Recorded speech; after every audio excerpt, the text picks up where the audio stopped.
Sa isang mainit na bahayag, muling bumanat si dating presidential spokesperson Salvador Panelo laban kay Kongresista Stella Quimbo. Ayon kay Panelo, mayroon silang mga bagong ebidensyang magpapatunay sa di umano'y katiwalian ni Quimbo. Ani niya, hindi na maitatanggi ang mga paratang na ibinabato sa mambabatas na kinabibilangan ng umano'y iligal na paggamit ng pondo ng gobyerno. Matatandaang si Quimbo ay matagal nang iniimbestigahan kaugnay sa ilang kontrobersyal na proyekto na kinakasanggayan niya.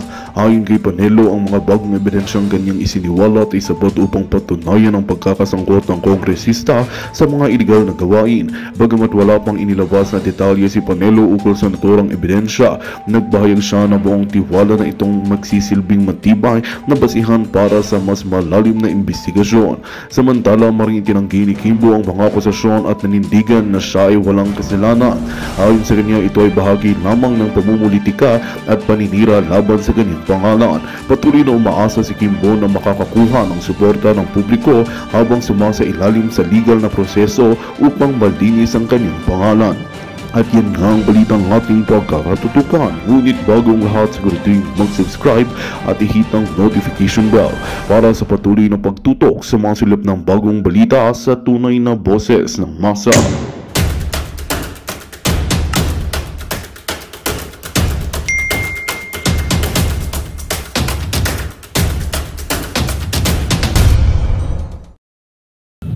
Netizens, tingnan mo ang social media. Yung chair nila, yung chair na babae, o tingnan mo, makikita mo kalat na kalat sa buong social media na ngayon nasa lente siya. Pinapakita ron na nung say teacher pa lang, ordinaryo mga damit niya. Ngayon, branded lahat, kumpleto, damit, sapatos, alahas, at saka pag umaharap sa kongreso, akala mo nagpa-fashion show. O tuloy, nakikita tuloy ng mga tao. Kasi nga, yan ang tinatawag na nakakaharma ka tuloy ngayon. Binabalikan ka ng mga netizens kasi nag-aapit ka. So yan ang nangyayari sa inyo ngayon. O ano? Kaya pa? Congresswoman Estela? Kaya pa, day? Kaya pa, day? Nakakarma ka na, day. Sabi ni Attorney Panelo, dating simpleng teacher. Simpleng teacher lang yan, ha? Dating naka-tricycle, naka-jeep. Ngayon, meron ng artista van. Tapos, mamahaling mga relos na nagkakahalaga ng mga milyones. Mga bags, mga damit. Sabi nga ni Attorney Panelo, di ba, napag-usapan na natin to last week, guys, na pag umaatin ng hearing yan, akala mo artista ang dating. Sabi nga ni Attorney Panelo, akala mo palaging umaatin ng modeling. Di ba? Akala mo palaging umaatin ng party. Di ba? Nakikita nyo naman sa hearing yung mga suot niya. Talagang tawag dito, dress to kill. Yun naman pala. Saan galing ang pera? Saan galing ang pera? Nako, ayan na. Ito na po, no? Ay, dahil po itong si Attorney Panelo, mga kaibigan, syempre, hindi na rin siya makatiis. Kailangan na rin niya magsalita.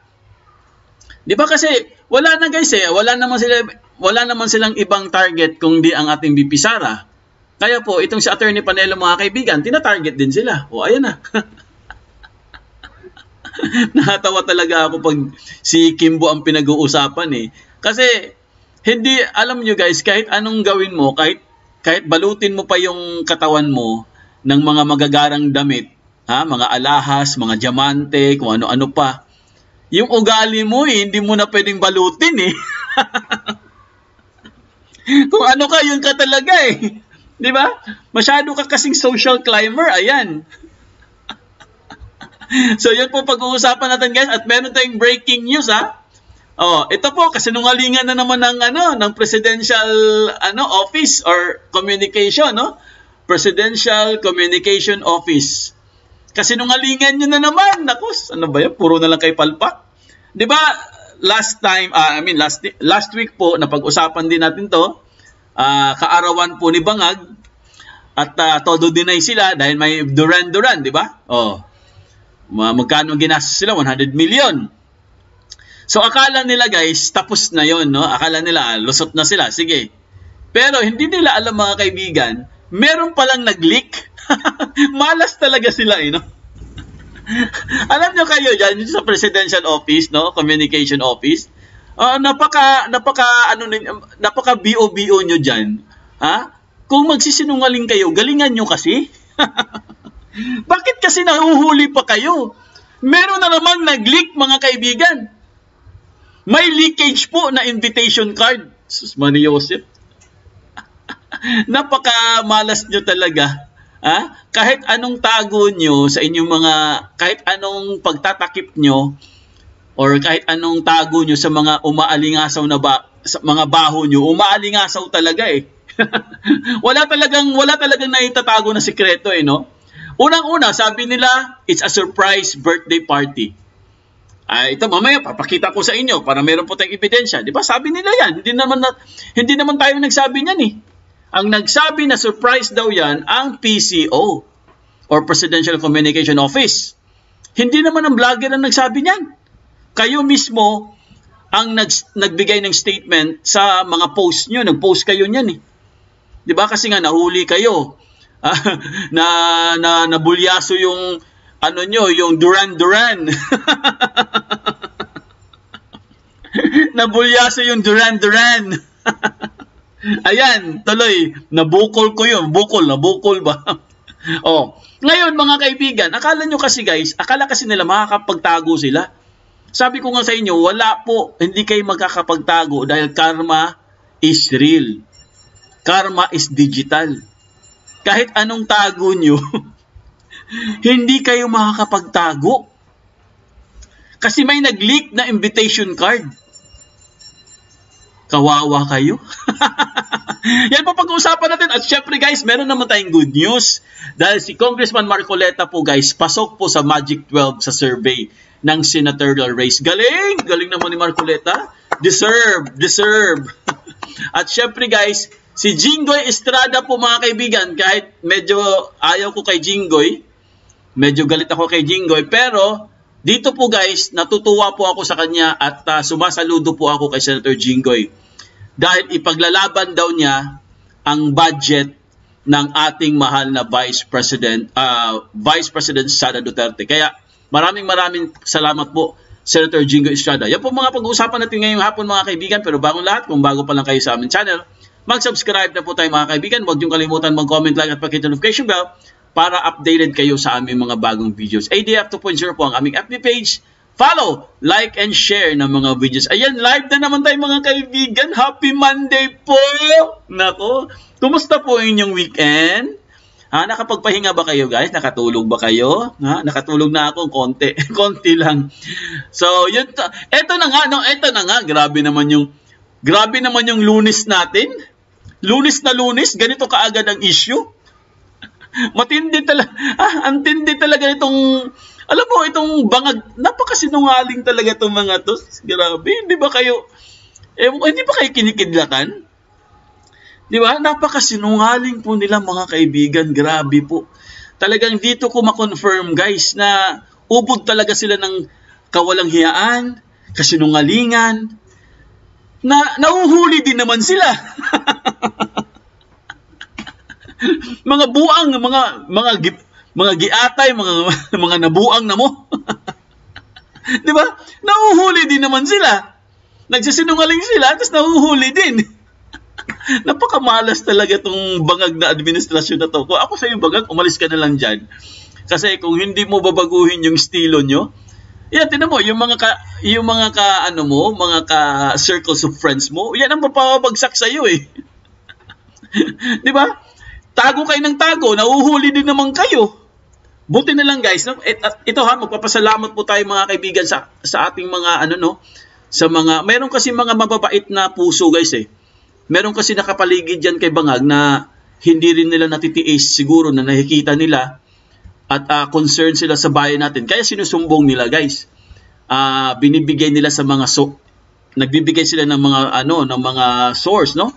Katulad po yun yung nangyari sa Duran Duran party na yan. Kung hindi natin nalalaman guys, wala. Lusot po sila mga kaibigan. Di ba? 100 million po ang gastos doon. Buti na lang may mga tinatawag nating mga good mga good Samaritan. Mga may puso talaga sa bayan, naaawa sila sa bayan natin. Kaya sinusumbong nila, guys. Hindi natin alam kung sino sila, no? Pero papasalamatan po natin sila. Sana po patuloy lang kayong magmatsyag, no? Patuloy lang kayong magbigay ng katotohanan. Kasi pag hinahayaan natin tong mga bangag na to, guys, no, na maghari dito sa mundo, na parang mga satanas yan eh, no? Pag hayaan natin sila, guys, kawawa po talaga tayo, mga kaibigan. Babagsak at babagsak talaga ang Pilipinas. In fact, bumagsak na ang Pilipinas, no? Bumagsak na po tayo, guys. First time in history yan. I mean, after po ng pandemic, mga kaibigan, ang ganda pa ng Pilipinas. Ang ganda pa kahit may pandemic. Kahit i-search nyo pa yan, hindi po ako nagsisinungaling. Ang ganda po. Inayos po ni Tatay Digong lahat bago siya umalis. Pero, ang sumunod, itong bangag, sinira lang niya, mga kaibigan. Kaya masakit po talagang isipin. Pero syempre, guys, batiin muna natin yung mga kaibigan natin dyan sa abroad, ha? Ang ating mga suki, ang ating mga OFW, ang ating mga bagong bayani. Ay, kumusta na po kayo? Happy weekend po. Sana po nasa mabuting kalagayan. At syempre, more blessings. At syempre sa ating mga suki, ang ating mga avid listeners, viewers, subscribers. Hello guys, kumusta na po kayo? Sana po mabigyan din kayo ng more blessings, okay? Siyempre, batiin muna natin sila, sila Norma Jalaba. Hello, Norma Jalaba. Kumusta ka na dyan? Sila Jenny Jarumay. Sila si Biota Galban. Isla. Pupunta po kayo sa September 21, Idol. Nako. Pupunta pa daw tayo sa September 21. Hey, Susan Abeles. Ayan. Adele Bautista. Hello, sis Biota Galban. How's your weekend? Ayan po mga kaibigan, si Susan po, busy pa yun sa school, kaya po hindi siguro siya nakakapanood sa atin. Kasi nag-aaral kasi siya, mga kaibigan, kaya busy talaga siya. Kaya antay-antay na natin si Susan Abeles. Ayan po mga kaibigan, kay Vivian Gonzalez, Myrna Magno, kay Salvacion Delphin, Lynn Cordinera, Brett Buladaco, Jenny, kay Lynn Marie, ayan, sila si Cat Lover, Vivian Gonzalez, Sande Escolano, Susan Luna, Lalaine Garcia, ayan, Silvia Perlita Oler, Teresita Lim, Antonina Calunzag, ayan. At marami pang iba, sila Viviana Fontanilla, ayan yung mga suki natin eh. Sila Muhammad Palawan, ayan, pareho sila ni Abalos. Ayan, si Midel Buot, Leticia, Felicidad Bilyari, Reynaldo Aboy. Shoutout pala sa mga buhaya. Shoutout sa mga buhaya. Adel Bautista, hello, kumusta ka na dyan? Happy Monday po. Banderas Bong, andito din si Lucille Recap. At marami pang iba. Mamaya po guys, promise po, babasahin po natin yung mga comment nyo, ha? At mga tanong nyo. Kaya kailangan nyo mag-comment at magtanong para mabasa natin lahat, no? Para wala po tayong makalimutan. Dapat na mag-impeach na si Kuting, PBBM Polboronic, Reynaldo Aboy. Yes, dapat talaga ma-impeach na yan. Dapat naman talaga ma-impeach yan.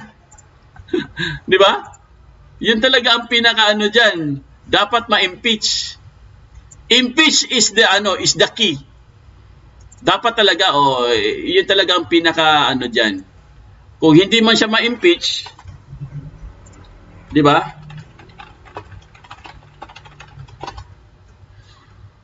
Dapat people power.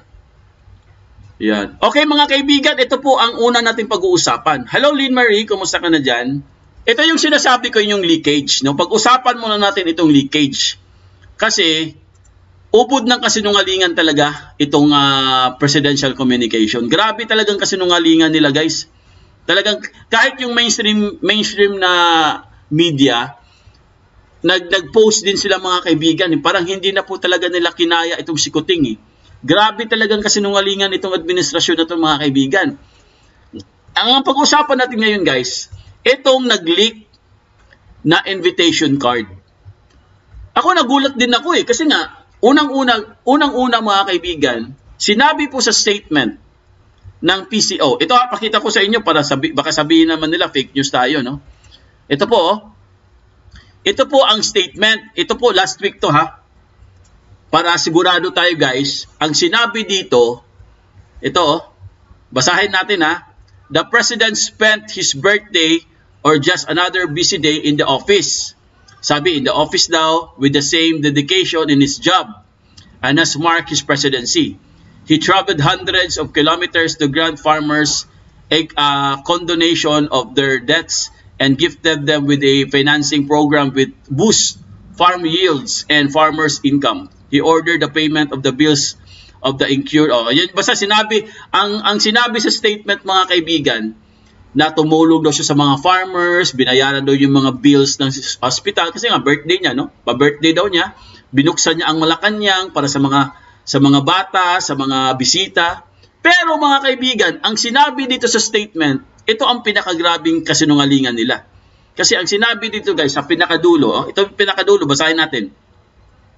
After a tiring day filled with official engagements, he attended a party thrown by his old friends at a hotel in Pasay. And to his surprise, ito ha, klarong-klaro po, sinabi po ng statement ha. Ito yung statement ng PCO, klarong-klaro po.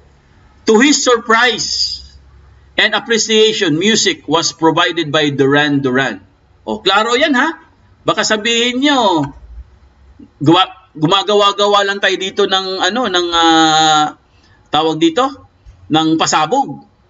Ang sinabi dito, to his surprise. So, ibig sabihin, surprise birthday party ito. Kasi na-surprise siya eh. Alamang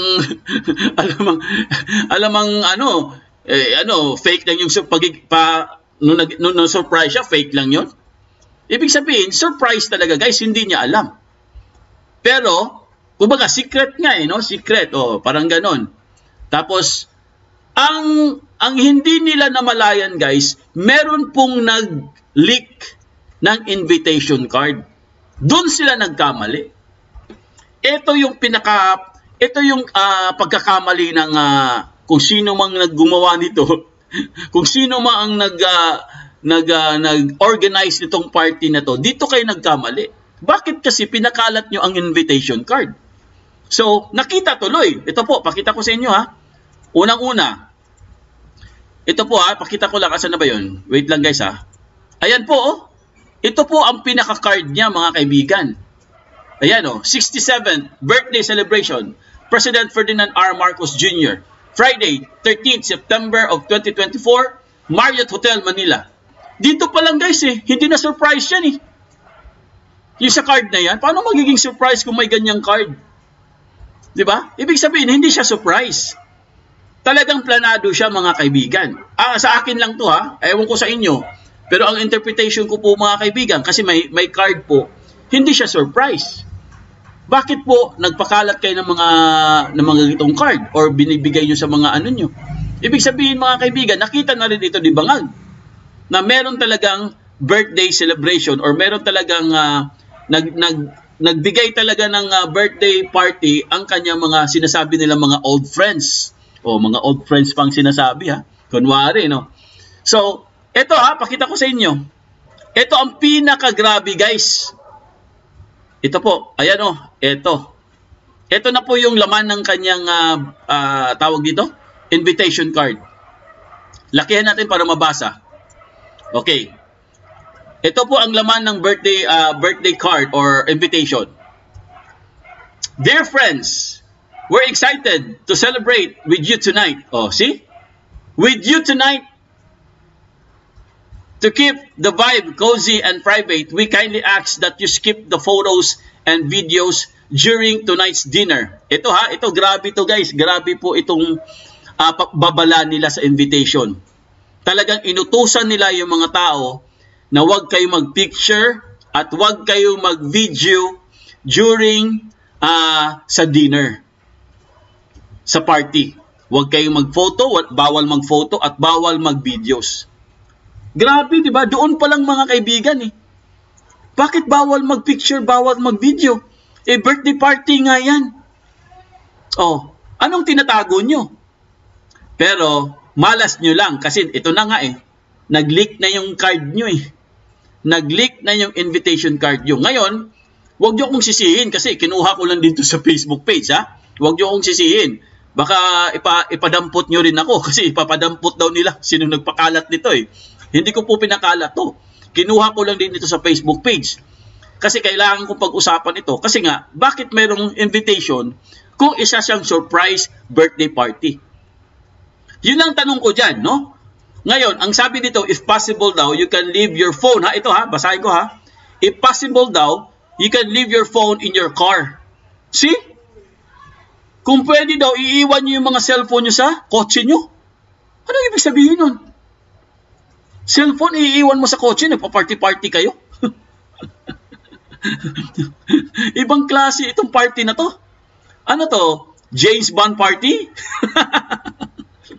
Bawal mag-picture?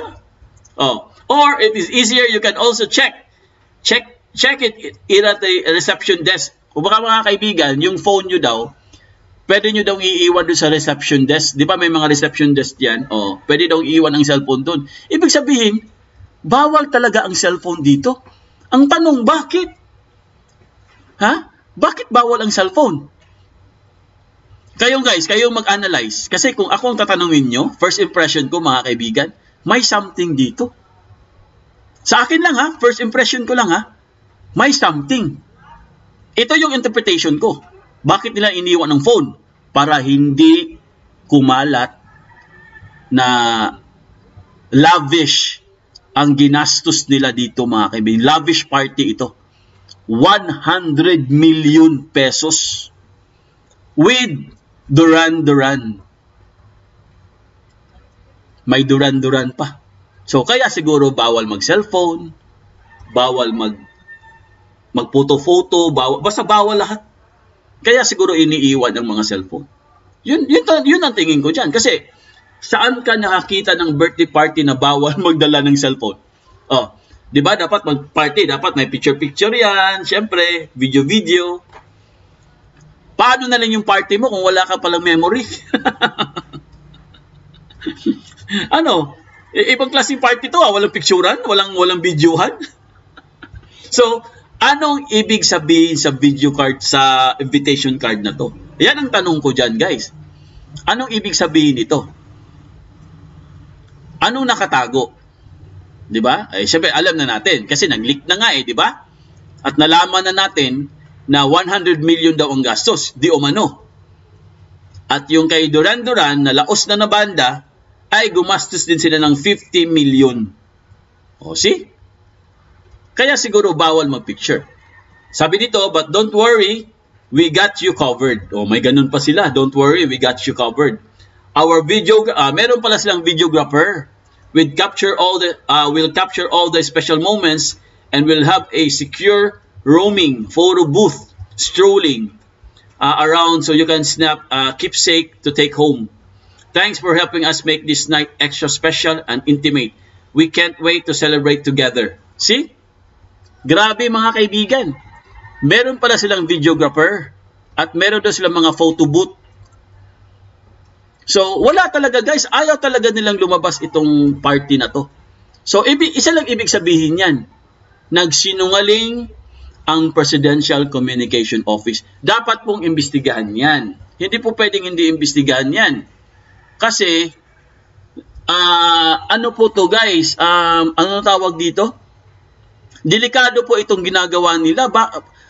Paano paggagayahin to sa susunod na mga na mga magiging, di ba? At saan sila kumuha ng ganong kalaking pera? Kung pera talaga nila yun, ang ginamit, no? Kasi nga, sabi mga old friends daw, siguro mga mayayaman yung old friends niya. O sige, sabihin natin mga mayayaman niya. Mga mayayaman nga sila, mga munyaman.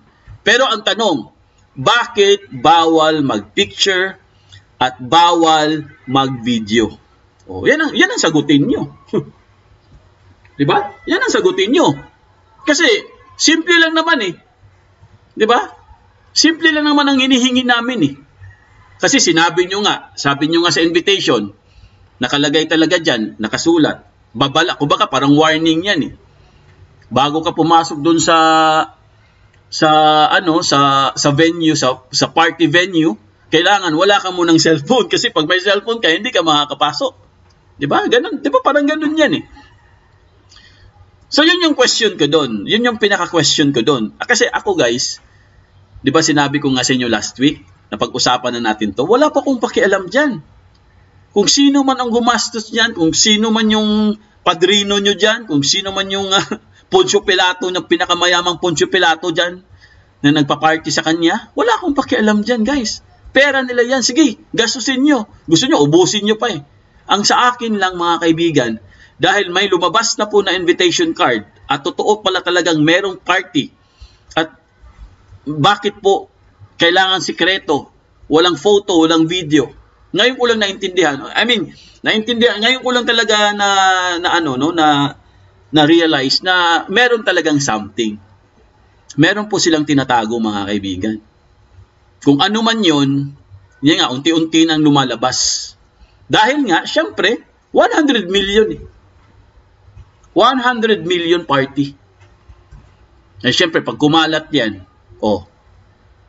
ay di makikita yan ng mga kababayan natin na naghihirap. Party-party lang kayo. Tapos kami dito, hindi man lang kami mabigyan ng magandang buhay.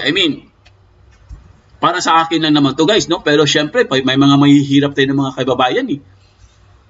Dapat yun ang unahin nyo. Ang dami natin mga disasters ngayon. Kaliwat kanan ang bagyo. Last week may bagyo, ngayon may bagyo uli. Di ba? Dapat meron kayong mga priorities. Hindi nyo inuuna ang mga sarili nyo. Pero bakit?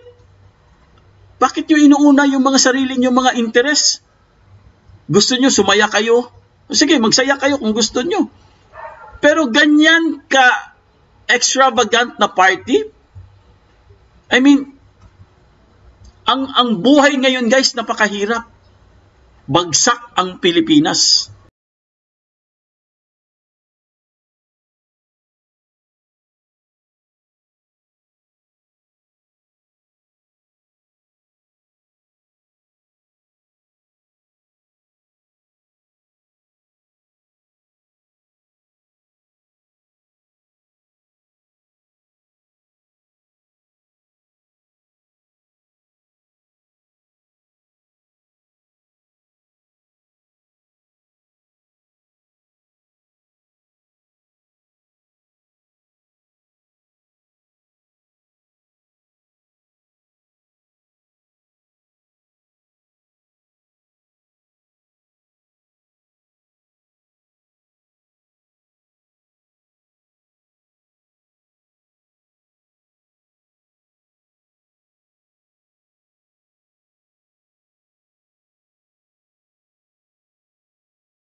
Magandang balita ang hatid namin sa inyo ngayong araw. Sa pagtatapos ng aming balitaan, nagbigay kami ng mga mahalagang impormasyon. Maraming salamat sa pagtutok at pagsuporta sa aming programa. Huwag kalimutang manatili sa mga susunod na araw para sa mga bagong balita at mga kwento na dapat nating abangan. Mula sa Boses ng Masa, magandang araw Pilipinas!